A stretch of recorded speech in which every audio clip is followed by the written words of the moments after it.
The Chinese do it again and again. An AI model called Ernie is half the cost of DeepSeek, and another open-source Chinese innovation threatens NVIDIA's dominance. Apple employees are frustrated at AI delays. A quantum computer from Canada beats a supercomputer with a real-world problem. And what do Tesla and Wile E. Coyote have in common? The answer? They both can't stop. Welcome to #Trending. I'm your host, Jim Love. Let's get into it. Chinese tech giant Baidu has introduced two advanced artificial intelligence models, Ernie X1 and Ernie 4.5, positioning them as cost-effective alternatives to leading AI systems from companies like DeepSeek and OpenAI. They claim these models are half the cost of DeepSeek, which itself is only a fraction of the cost of OpenAI. In addition, Baidu has confirmed that at least one of these models, Ernie 4.5, will be open source. Ernie X1 is designed to excel in tasks requiring advanced reasoning, including AI image generation, code interpretation, web page analysis, and complex calculations. Baidu asserts that Ernie X1 matches the performance of DeepSeek's R1 model, but at half the cost, highlighting its capabilities in understanding, planning, reflection, and evolution. Alongside Ernie X1, Baidu released Ernie 4.5, an upgraded version of its foundational AI model. Ernie 4.5 offers enhanced multimodal understanding, improved language abilities, a high emotional quotient, enabling it to comprehend memes and even satire, and Baidu claims that Ernie 4.5 outperforms OpenAI's GPT 4.5 in multiple benchmarks while being priced at just 1% of GPT 4.5's cost. Baidu plans to integrate these models across its product ecosystem, including Baidu Search, to enhance user experience. The company also announced that it will make the Ernie AI models open source by June 30th, 2025, aiming to foster wider adoption and innovation within the global developer community. The introduction of Ernie X1 and Ernie 4.5 signifies China's escalating efforts to lead in the global AI arena by 2030. By offering high-performance models at competitive prices and embracing open-source principles, Baidu is intensifying competition with U.S. tech giants, challenging their cost structures and market positions. Baidu's launch of Ernie X1 and Ernie 4.5 represent a strategic move to assert dominance in the AI industry. By continuing to deliver models at a fraction of the cost of U.S. frontier models and making these open source, China is striking at the heart of U.S. dominance in AI. At least the AI software providers aren't alone. China has also trained its guns, figuratively, on NVIDIA. A team associated with China's Tsinghua University has unveiled Chitu, an open-source artificial intelligence framework designed to reduce reliance on NVIDIA's graphic processing units, or GPUs, for large language model inference tasks.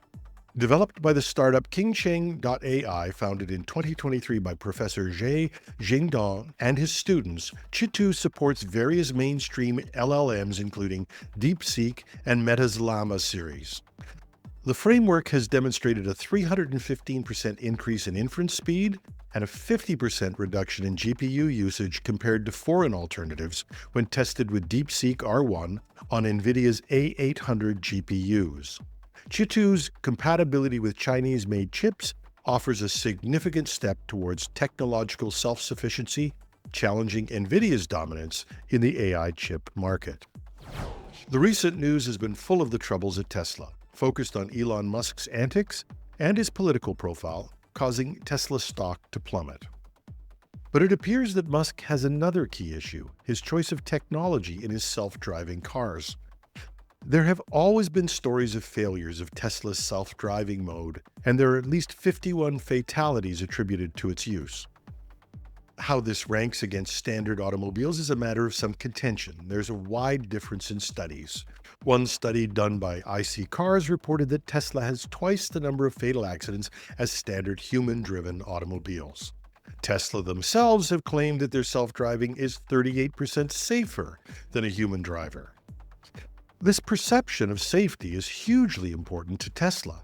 The self-driving module can add as much as 25% to the price of a vehicle, and it's part of the mystique of owning a Tesla. And there's another added reason why the success of self-driving is important to Elon Musk. Tesla uses a radically different method for self-driving than other cars. Teslas rely only on cameras for their autopilot system, avoiding the industry standard of using cameras plus sensors like LiDAR and radar. While most of us are familiar with radar, LiDAR uses lasers to create a 3D map of the environment, helping vehicles detect obstacles even in tough conditions. Elon Musk has called LiDAR stupid, expensive, and unnecessary, arguing that self-driving systems should work like human vision. Now, in making these distinctions, you can see it's easy to get bogged down in statistics and probabilities. But an enterprising YouTuber, a Tesla owner named Mark Rober, put this into focus this week. He put out a video comparing Tesla's camera-based autopilot systems to a LiDAR-equipped vehicle and found shocking differences in how they handle obstacles, especially in bad weather. The test put a Tesla Model Y and a LiDAR-equipped Lexus SUV through a series of challenges, including detecting child-sized mannequins, reacting to sudden obstacles, and driving in heavy fog and rain. The LiDAR-equipped Lexus performed well in all tests, while the Tesla struggled, particularly in low-visibility conditions. In fog and rain, the LiDAR-equipped vehicle stopped for the child mannequin. In both fog and rain, regular hazards on the road, the Tesla crashed through the child mannequin. Even though we know it's just a mannequin, the message was powerfully delivered. But the video had another trial that might not be as realistic, but it has made it go viral. For those who remember the Bugs Bunny Roadrunner cartoons, you'll remember Wile E. Coyote, the Roadrunner's ineffectual and bungling pursuer. An iconic gag from the show had the Roadrunner paint a picture of a tunnel on the side of a mountain, and then the picture would come to life, and the coyote would be hit by an oncoming train, or something like that.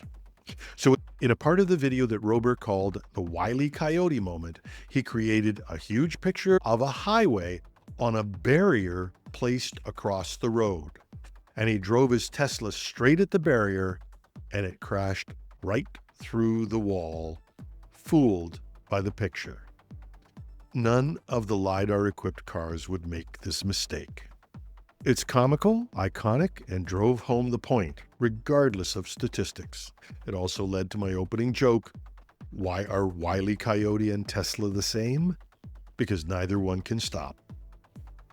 This video, and the others that will no doubt follow it, will cast real doubt on the safety of Tesla's self-driving module and further put Musk's design decisions into question.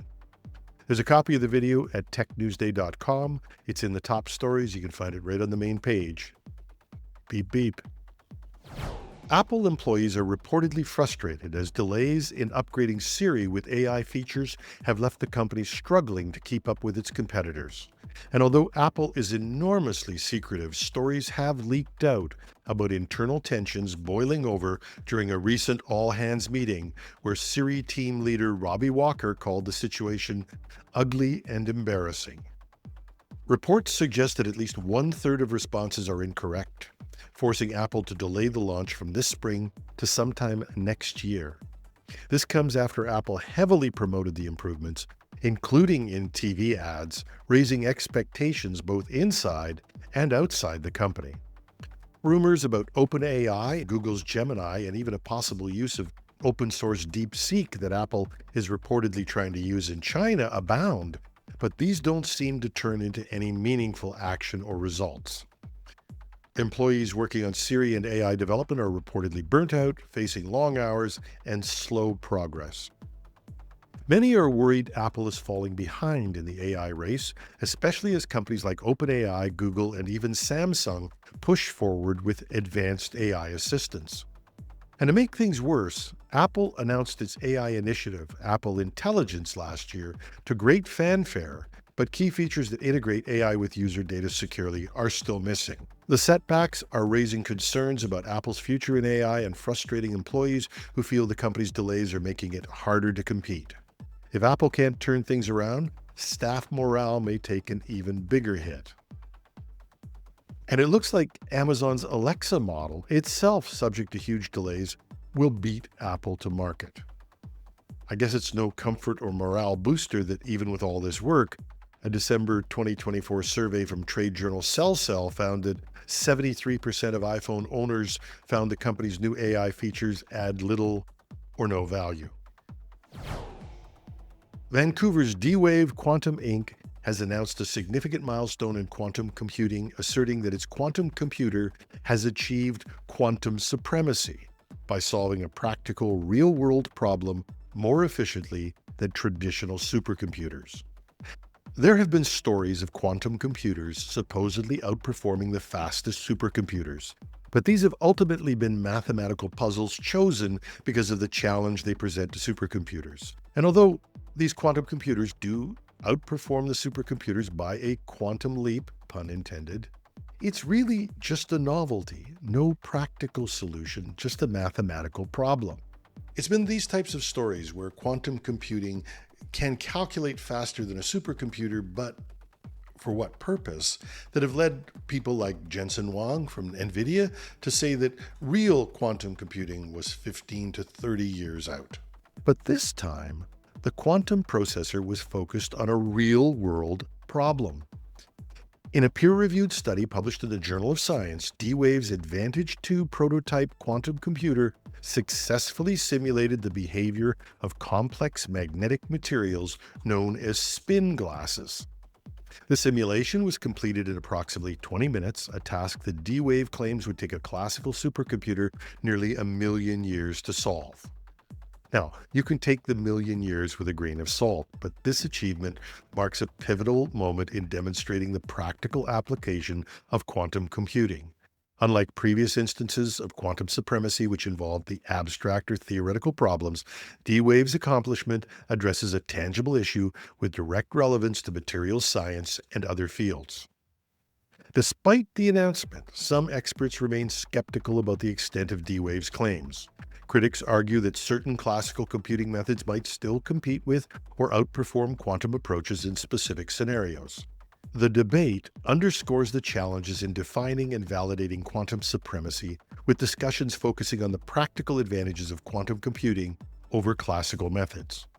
There are always questions and skepticism about the claims made about quantum computing, and for good reason. Some of the past claims of quantum supremacy have been subsequently disproved, and as we've mentioned, a lot of these claims are focused on novelties, mathematical puzzles, but no real practical use. D-Wave might be more credible with its claims because it does have functioning real-world clients. And if this result stands, D-Wave's reported achievement represents a real advancement in quantum computing. And it will create another real-world mystery. What was NVIDIA's Jensen Huang thinking when he said that quantum computing was 15 to 30 years away? That's our show for today. I'm your host, Jim Love. Have a terrific Tuesday.